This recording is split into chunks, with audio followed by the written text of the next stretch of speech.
I want you to picture something for me. Picture a Tuesday morning. Ordinary. Gray sky. Coffee going cold on the counter. The sound of the shower running down the hall. Your wife is getting ready for work. You are sitting at the kitchen table in yesterday's shirt, scrolling through your phone the way you do every morning. Emails, headlines, nothing that matters. And then you open the banking app. Not because anything is wrong, just because you always check. Just because that is the kind of man you are. Careful, methodical. The kind of man who balances accounts on Tuesday mornings while his wife showers and the coffee goes cold. You see a transfer, 400 pounds, to a name you don't recognize. You tell yourself it's nothing. A friend, a bill, something you forgot about. You close the app and drink the cold coffee, and when your wife comes downstairs in her work clothes, her hair still damp, you smile at her and she smiles back, and the morning continues the way mornings do, unremarkable, ordinary, exactly like every other Tuesday of the 6 years you've been married. But the name stays with you. It always does, doesn't it? The thing you tell yourself is nothing. It never is. My name is Daniel. I am 38 years old. I own a small surveying firm in South London. 3 employees, steady contracts, nothing flashy, but solid. I built it from nothing after years working for other people, and I am proud of it in the quiet way that men who don't talk about themselves tend to be proud of things. I am not dramatic. I am not the kind of man who makes scenes. When things go wrong, I solve them. When people disappoint me, I adjust my expectations and move on. I have been told this is a strength. I have also been told it is a problem. My wife's name was Claire. I say was, not because she is dead, but because the woman I thought I knew, the woman I married, the woman I built a life with, she doesn't exist anymore. Not to me. What remains is someone else wearing her face, and I have no use for that person. Claire and I met at a friend's birthday in 2016.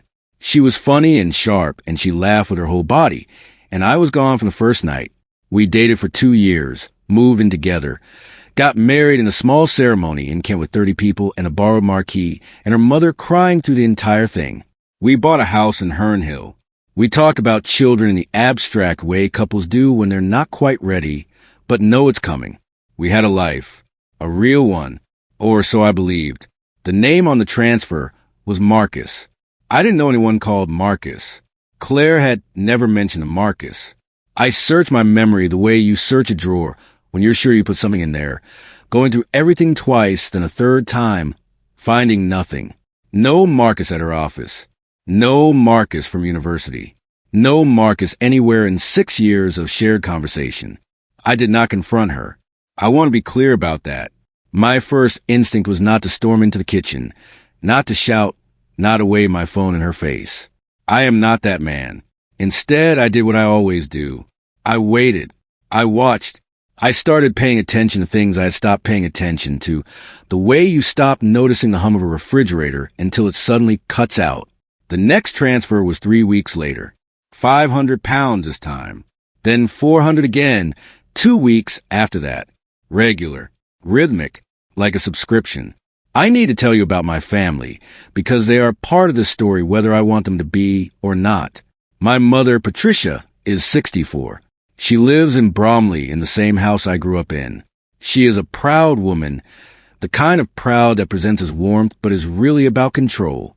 She has opinions about everything and shares them freely, and for most of my adult life, I accepted this as the price of having a mother who was present, who showed up, who cared. Even when her caring felt more like pressure than comfort, I told myself it came from love. My brother, Stephen, is 3 years older than me. He has never quite found his footing.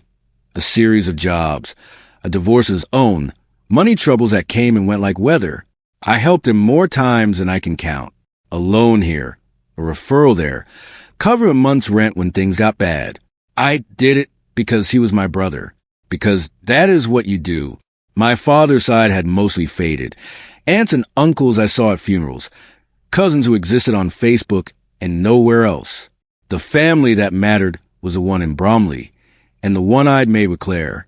Now, here is where things start come apart. 3 months into my quiet investigation, because that is what it had become, make no mistake, a slow and careful investigation conducted in the margins of my ordinary life, I found a name, Marcus Webb. I found him the way you find things you weren't supposed to find. I was using Claire's laptop to print a document, and she had left the tab open. Not a message, not anything explicit, just a Facebook profile. Open, like she'd been looking at it, and walked away, not thinking. Marcus Webb, 32 years old, living in Manchester, working in something vague called digital marketing. Dark hair, good-looking in a boyish way. Mutual friends. And here is where the ground shifts under your feet. Mutual friends, including my brother Stephen. I closed the laptop. I printed my document. I went back to work. That night, I lay next to Claire in the dark and listened to her breathe and thought about how long a person can know something without knowing it. I called Stephen the following Saturday, casual, the way I always called him. How's work? How's the flat? Have you heard from Mum lately? And then, almost as an afterthought, the way you bury the thing that matters. Do you know someone called Marcus Webb? A pause. Not long. Half a second, maybe less. But I have known my brother for 35 years, and I know the sound of him buying time. Marcus? Yeah, I know a Marcus. Why? Claire mentioned him. I said, couldn't remember how she knew him. He's just someone from a group of us. He used to come out when we'd all meet up. You know how it is. I said I did. We talked for another 10 minutes about nothing, and I hung up and sat very still in my car in the Tesco car park and understood that my brother had known about this man, whatever this man was, and had said nothing to me. For how long, I didn't yet know, but he had known. That was the first deletion, not a decision I made consciously, more like a door closing on its own. I hired someone to look into Marcus Webb. I know how that sounds. I know it sounds like something out of film, something a dramatic or paranoid person does. But I am a practical man, and I needed facts before I did anything else. And paying someone £300 to get me facts was the most practical decision I could have made. What he found was this. Marcus Webb and Claire had known each other for 4 years. They had met through a mutual connection, my brother, as it turned out, at a birthday gathering in 2020, during one of the brief windows when people were allowed to gather. At the time, Claire and I were 18 months into lockdown and 2 years into trying unsuccessfully for a child. I remember 2020 as one of the hardest years of my life. I remember Claire being distant and sad, and I put it down to grief of failed attempts and the claustrophobia of being locked inside a house together. I extended her every kindness I had. While I was doing that, she was building something with Marcus Webb.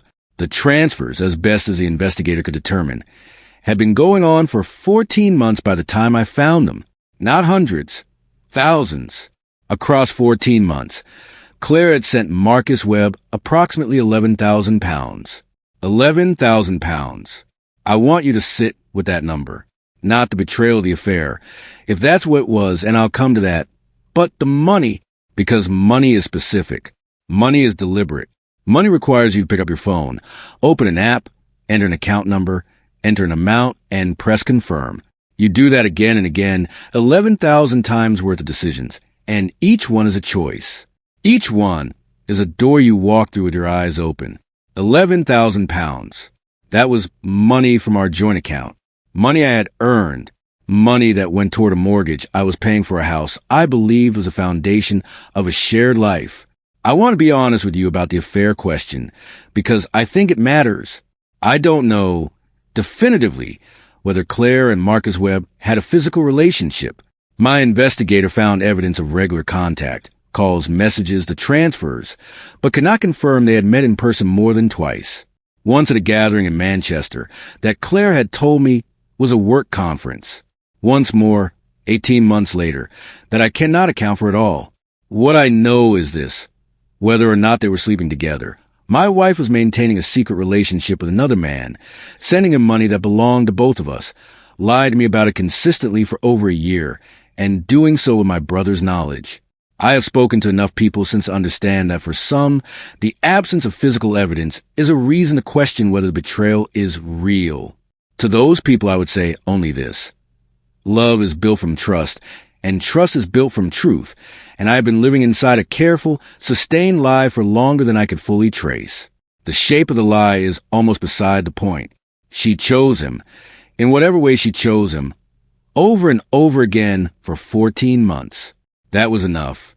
Now I need to tell you about my mother. When I was 26, I lent Stephen £4,000 to cover a tax bill he couldn't pay. He paid back half of it over 2 years, and then we stopped talking about the rest. I never pushed him. That's not who I am.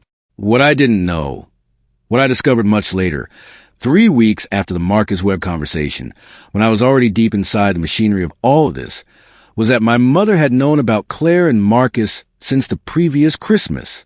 Stephen had told her, not because he thought she would do something, not as a confession. Casually, the way Stephen shares information, like he's distributing weight he doesn't want to carry alone.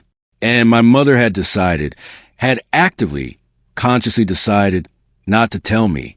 I found this out from my cousin Denise, who had heard it from her own mother, who had heard it from mine.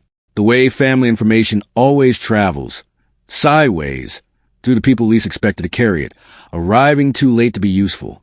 I called my mother. I didn't shout. I want you to know that. I sat in my car again. I seem to do a lot of sitting in cars. It's where I go when I need to be in a small, contained space to have large, uncontainable conversations. And I called her and I asked her directly, "Did you know about Marcus Webb?" The pause she gave me was longer than Stephen's, more considered.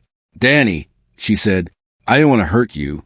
That was her answer, not a denial, not an explanation. Just that, she didn't want to hurt me, as though the hurt was something that existed independently of the truth, floating in the air, and her silence was somehow keeping it away from me, as though I had not been living inside the hurt for 14 months already, just without the knowledge to name it. "How long?" I asked. "Since Christmas," she said. "But Danny, we don't know the full story." I hung up. I want to tell you about a specific evening in October, about 8 months into all of this, when I nearly undid everything. It was a Friday. I had worked late, come home to a house that felt too quiet in the way houses do when you know something is wrong with them, and I poured 2 fingers of whiskey and sat down and done something I had promised myself I wouldn't do. I opened Marcus Webb's Instagram page. I had found it months earlier and bookmarked it, not to obsess over, just to have the way you keep a piece of evidence even when you're not sure what it proves. And there he was, posting about a trip to Lisbon, sun on white walls, sangria somewhere, grinning in that easy, unbothered way people grin when their life has cost them nothing. I sat with that image for a long time. I thought about the £11,000, about which of those trips it might have funded, about whether he knew where the money came from, whether it mattered to him, whether he ever once considered the man at a kitchen table in South London who had earned that money through years of careful, unglamorous, methodical work, and had no idea it was disappearing across his life like water through a crack in the foundation. I thought about calling him, not to threaten, I'm not that man, but just to ask, just to put a voice to the face and understand whether he was a villain, or simply an ordinary person who had been handed something and not thought too hard about where it came from. I didn't call him. I put the phone down, finished the whiskey, and went to bed. But here's what that evening taught me. There's a particular kind of grief that has no name, not the grief of death, not the clean grief of a relationship that ends honestly, but the grief of discovering that something you believed in simply wasn't real, that the architecture of your life, which you spent years building carefully and maintaining carefully and trusting, was a stage set, a flat, and somewhere behind it, other people have been living their actual lives, making their actual choices, and you have been the last to know. That grief does not arrive all at once. It comes on Fridays, in rainy evenings, in supermarkets when you reach for something you always bought for 2, and then remember you are buying for 1. It comes in the half second before sleep, when the mind lets go of its careful management and simply feels things. I let myself feel it on that Friday evening. And then I got up Saturday morning and I went for a run. And when I came back, I showered and ate breakfast and worked a half day. And by Sunday, the grief had receded to its normal level, present, managed, not in charge. That is the other thing nobody tells you about leaving. The leaving is not the hard part. The hard part is the Tuesday evenings when there is nobody to tell about your day. The hard part is Christmas, which I spent alone that first year in the Herne Hill house before the sale went through, eating a ready meal and watching something terrible on television, and finding, to my genuine surprise, that I was fine, not just coping. Fine, because the alternative, sitting across a table from Claire, performing a marriage we were both pretending still existed, would have been so much worse. I had spent 6 years being fine in a way that wasn't real. Being fine alone is at least honest. There is one more thing I have not told you. About a year after the divorce finalized, I received a message from Claire, not from her solicitor, from her. A WhatsApp, long and carefully written, the kind of message you can tell took someone a long time to compose. She said she was sorry. Not sorry she got caught. I want to believe that, and mostly I do. Sorry for what she had done. Sorry for the money. Sorry for the lies. Sorry for performing a marriage she had, at some point, already privately left. She said Marcus Webb had not been what she thought he was. That the relationship, she used that word, relationship, and I noted it, had ended badly. That she had eventually understood what she had thrown away and wished she had been braver. Earlier, honest with me sooner rather than building a lie as high as she built it. She did not ask for anything. No reconciliation. No response. She said she just wanted me to know. I read the message 3 times. I put my phone down. I picked it up. I read it once more. Then I typed 3 words. Thank you, Claire. And I meant them. Not warmly. I don't have warmth left for her, and I doubt I ever will. But genuinely. Because what she was really saying underneath the apology was, you were right to leave. You were right about all of it. The story you told yourself was the true one. There's something in that. Not closure. Exactly. I distrust that word. Think it promises a tidiness that life doesn't actually offer. But something. A confirmation. A receipt. I had done the accounting correctly. The numbers added up the way I'd always said they did. I did not respond to anything further. She did not message again. That is, I think, exactly the right ending for that part of the story. I took 3 days. I took 3 days to sit with all of it.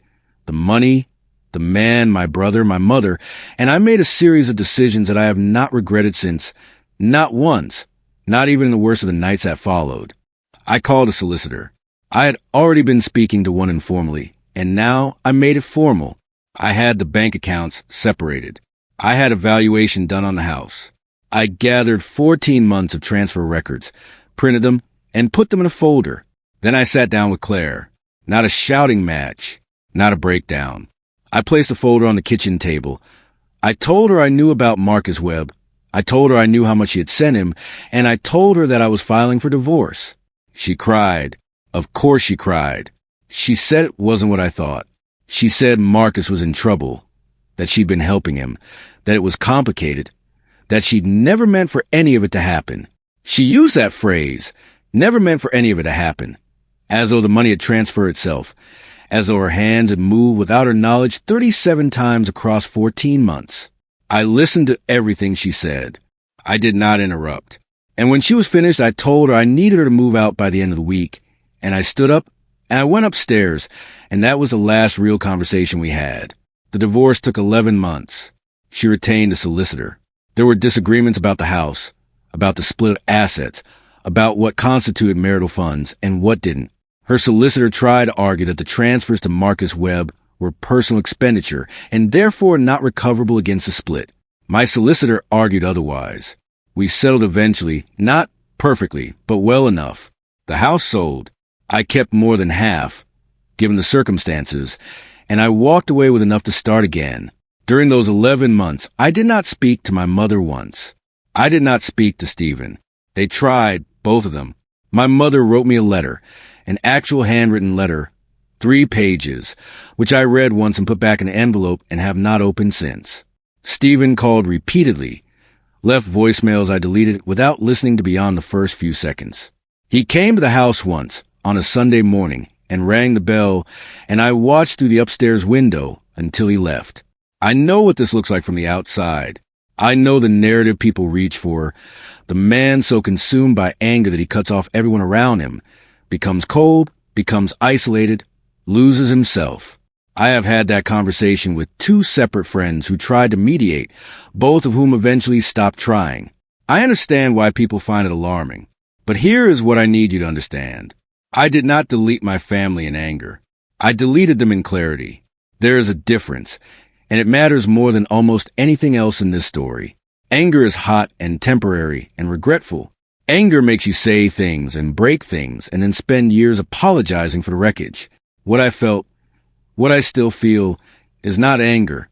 It is something colder and more permanent. It is a specific peace that comes from understanding exactly what happened, exactly who knew, exactly how many times they chose to say nothing, and deciding clearly, calmly, with full information, that these are not people you need in your life. My mother had 11 months to tell me. 11 months of Sunday phone calls and Christmas dinners and birthday messages. 11 months of looking at me across tables while I talked about my marriage, my plans, my future, and saying nothing. That is not a person who made one bad decision in a difficult moment. That is a person who made the same decision again and again in 100 different moments. My brother introduced Marcus Webb to my wife. Whatever else he knew or didn't know, he put those two people in the same room and then watched in silence while the consequences of that unfolded across my life. I owe neither of them a conversation. I owe neither of them the labor of my forgiveness.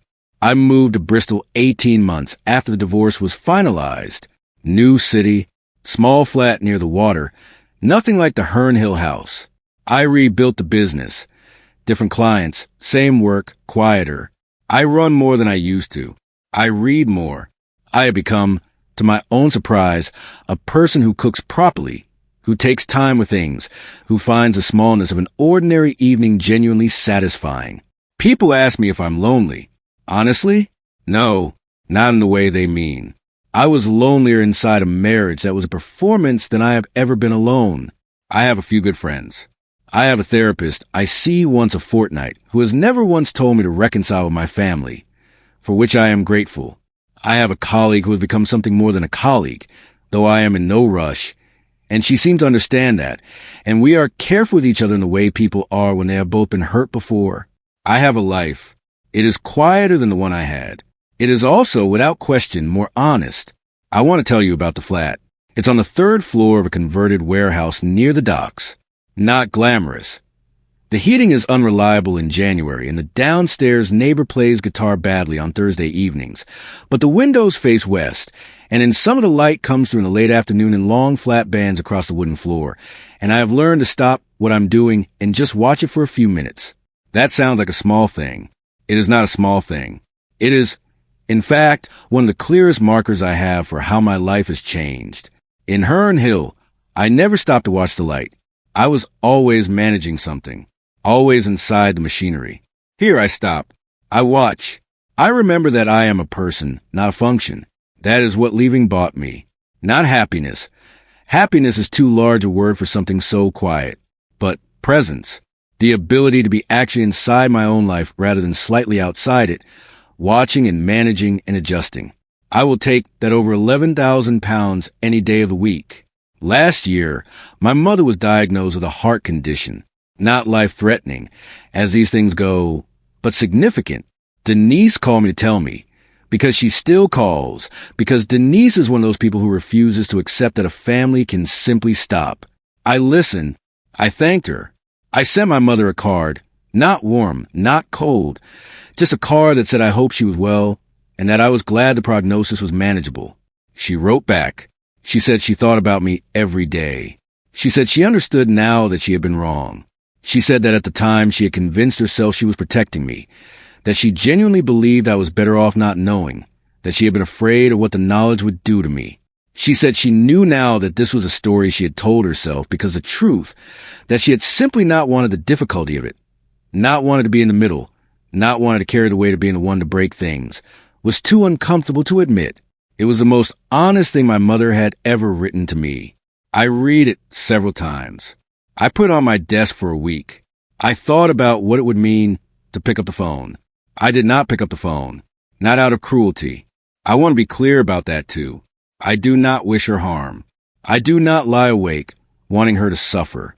When I think about her, and I do think about her more than I expected to, it is with something that might, in other circumstances, be called sadness. A kind of grief for what was and what might have been, but there are things you cannot undo by explaining them. There are relationships that, once you see them clearly, cannot be unseen. My mother's letter was honest, and I believe she meant every word of it. It changed nothing about what she had done or what I had understood from it. Honesty after the fact is not the same as loyalty during it.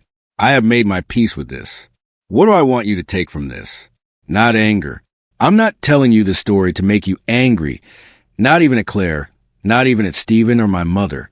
Anger is easy and it burns clean, and then it's gone, and you haven't actually learned anything. What I want you to take is this. Pay attention to the name you tell yourself is nothing. Pay attention to the pause that lasts half a second too long. Pay attention to the Sunday phone calls where the person who loves you looks you in the eye and fills the air with words that are not the words they should be saying.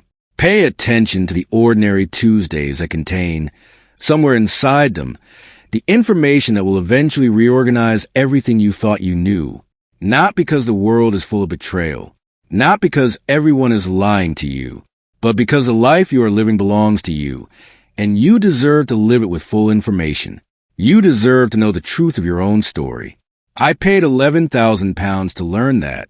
Some days I think was the best money I ever spent. It bought me something I had not known I was missing. A life with no performance in it. No management of silences. No careful reading of faces. Just a flat near the water and the running and the cooking and the woman who is careful with me because she has also been hurt. And the slow, unglamorous, deeply satisfying work of building something true. My wife was sending him money. So I deleted my entire family. And for the first time in longer than I can remember, I can breathe. If this story stayed with you, you know what to do. Share it with someone who needs to hear it. And if you've been through something like this yourself, I'd like to hear from you. Drop it in the comments. You are not as alone in this as you think.